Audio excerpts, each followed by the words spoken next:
आज हम लोग एक बहुत ही महत्वपूर्ण प्रश्न जो परीक्षा में बार बार पूछे जाते हैं उसका हल करना सीखेंगे। यह बोर्ड एग्जाम में कई बार पूछा गया है और संभावना है कि इस बार भी पूछे, तो थोड़ा इसको अच्छे से प्रैक्टिस करोगे। यह एक्सरसाइज 14.3 का क्वेश्चन नंबर 2 है।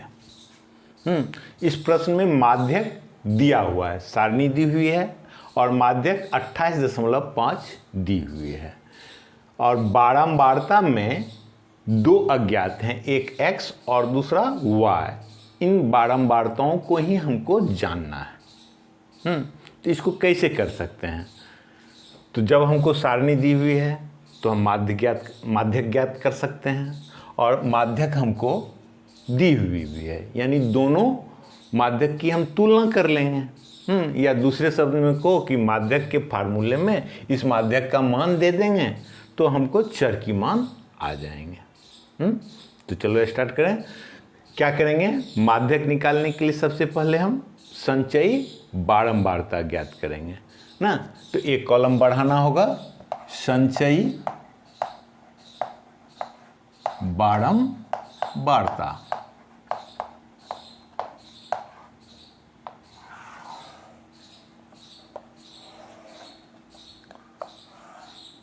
इसको CF से डिनोट करते हैं।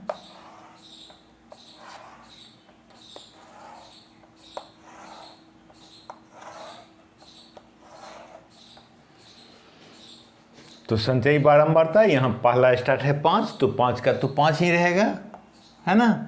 और फिर उसमें x आया, तो x तो अज्ञात है, 5 में तो जुड़ेंगे नहीं, तो हमको सेपरेटली लिखना होगा 5 + x।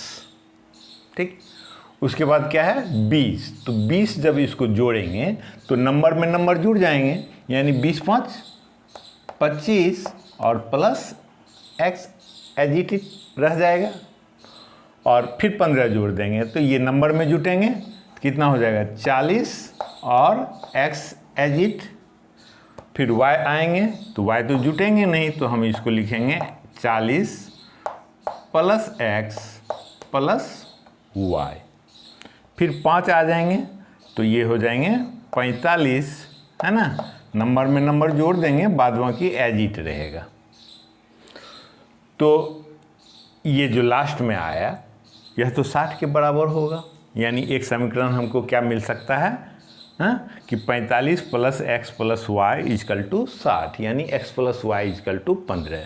तो एक हमको समीकरण मिल जाते हैं एक घाती दो चर में। तो किसी एक चर का मान मालूम हो जाएगा तब हो जाएगा। तो चलो देखते हैं फिर हम इसका माध्य ज्ञात करें, है ना। तो माध्य ज्ञात करने के लिए संचयी बारंबारता तो हमको दी हुई है, तो माध्य हम कैसे ज्ञात करते थे? सबसे पहला बात संचयी बारंबारता, वो हमने कर लिया। दूसरा काम क्या करते थे? माध्यक वर्ग का निर्धारण करते थे। ठीक। और माध्यक वर्ग का निर्धारण हम कैसे करते थे? तो n/2। तो n/2 यहाँ पर है, n है 60, तो n/2 कितना होगा? 30।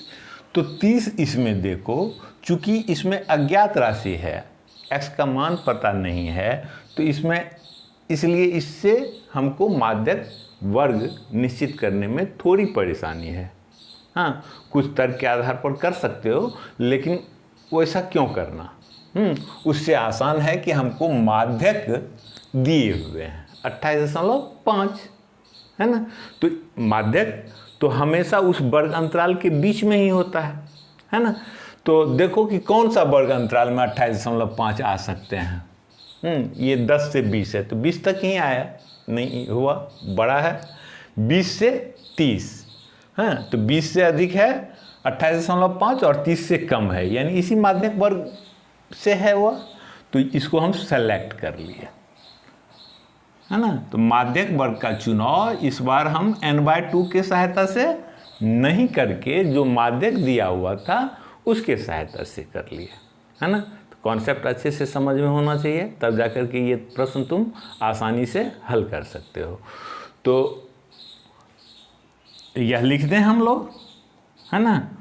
दिया है माध्यक बराबर 28.5। इसलिए माध्यक वर्ग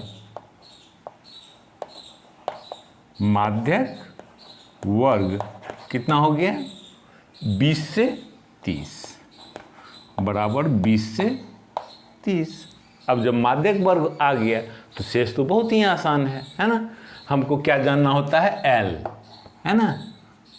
तुमको अगर परेशानी हो कि क्या क्या जानना है तो तुम पहले माध्यक का फार्मूला ही लिख लो, है ना, कि m इजकल टू क्या होते हैं? L प्लस n/2, है ना,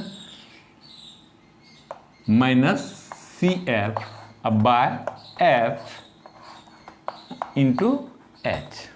यानी इन सब का मान हमको जानना है। फार्मूला पहले लिख लिए तो हमको पता हो गया कि हमको क्या क्या चीज़ जानना है। तो L जानना है। L क्या होते हैं? माध्यक वर्ग की निम्न सीमा। तो क्या है? 20 से 30। तो छोटी सीमा कौन है? 20। तो L इजकल टू 20। ठीक। उसके बाद क्या है? n/2। तो n/2 कितना? 60 है। तो 60/2 यानी 30। फिर क्या है? CF।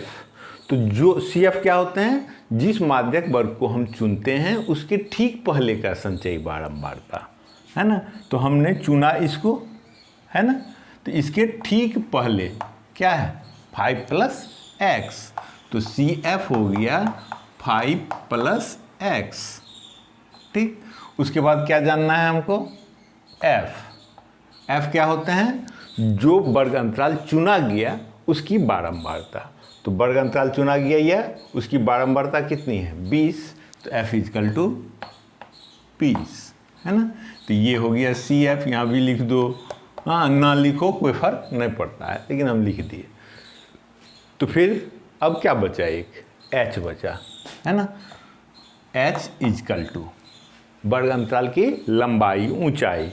तो 20 से 30 है, हर जगह देखो 10 का ही अंतर है। तो H कितना है? 10। ठीक।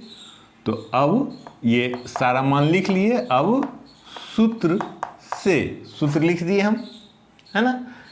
ये सूत्र पहले ही हम लिख दिए थे, लेकिन अब लिखना था। तो सूत्र से अब इसमें पुट करते चलो केवल वैल्यू। m का वैल्यू कितना है? 28.5। 28.5 बराबर, ठीक, L का मान 20।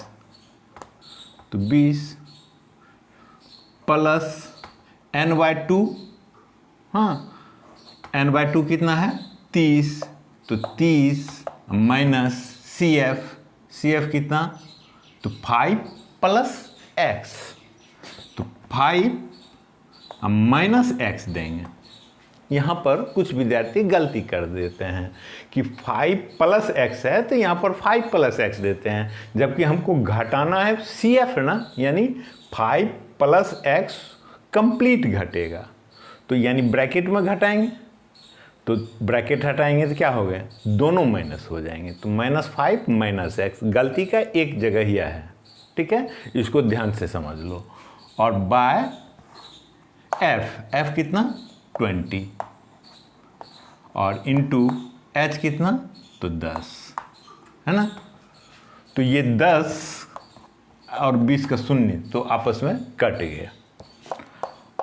अब देखो ध्यान से, तो इस पूरे में क्या है? एक अज्ञात राशि है x, यानी एक घातीय समीकरण है ये। तो हमको x का मान जानना है, तो x को छोड़ करके सबको बराबर के एक ओर शिफ्ट करेंगे। तो सबसे पहले शिफ्ट कौन होगा? हाँ, ब्रैकेट से बाहर 20 है तो 20 ही शिफ्ट होगा। तो 20 इसमें क्या है? प्लस है, तो इधर आएगा तो माइनस हो जाएगा, इसका चिन्ह प्लस है। तो 28.5 माइनस 20 इजकल टू, अब ये घटाओ तो 30 में से 5 गया, कितना हुआ? 25 माइनस x अब बटे 2। ठीक, ये घट के कितना आ गया? तो 8.5, 28.5 में से 20 गया 8.5, हाँ। और इस 2 को इधर ट्रांसफ़र कर लेंगे तो गुना हो जाएगा, बराबर 25 माइनस एक्स, है ना। तो ये कितना हो गया, 17 बराबर 25 माइनस एक्स। इसलिए x इजकल टू एक्स को सपोज करो कि बायां तरफ आ गया, तो ये माइनस है तो प्लस हो गया। अब इसको ट्रांसफ़र कर दो तो 25 माइनस 17 यानी कितना, 8। तो हमने एक मिसिंग x का मान जान लिया। और दूसरा समीकरण क्या बन रहा है, 45 plus X plus Y equal to 60। और इसमें हम x का मान दे करके y को जान सकते हैं। तो चलो ऐसा ही करेंगे।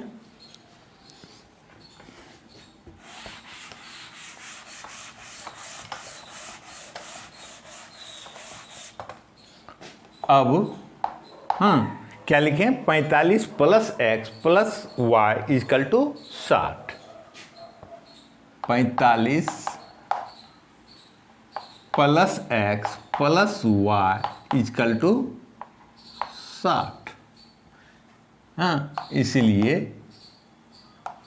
45 प्लस एक्स का वैल्यू दे दिए 8 प्लस वाई इजकल टू 60। इसका मतलब क्या होगा, 45 8 53 प्लस वाई इजकल टू 60। और इसका मतलब क्या होगा कि y इजकल टू 60 माइनस 53 यानी 7। अतः x बराबर 8, y इजकल टू 7 आंसर, है ना। तो इजी था लेकिन बहुत ही महत्वपूर्ण, बोर्ड में बार बार पूछे जाते हैं, इसलिए इसको अच्छे से प्रैक्टिस करके परफेक्ट हो जाओ। फिर अगले वीडियो में।